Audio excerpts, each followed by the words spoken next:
నీ ప్రాకారములలో నెమ్మది కలుగునుగాక. కీర్తనలు 122 అధ్యాయము 7వ వచనము. నీలో దేవుని వాక్యము అంటే శాంతి, సమాధానము, నెమ్మది అంటుంది. దేవునికి లోబడి ఆయన ఆజ్ఞలు పాటిస్తే, ఆయన చిత్తము నెరవేరిస్తే, ఆయనకు ఇష్టలముగా జీవిస్తే నీకు సమాధానము, నెమ్మది లభిస్తుంది. దేవునికి వేరుగా ఉండి సమాధానమును పొందుకోలేము.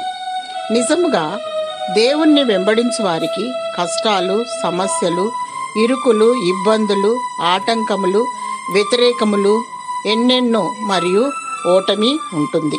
అయితే సజీవ యాగముగా నిన్ను నీవు దేవునికి సమర్పించుకో.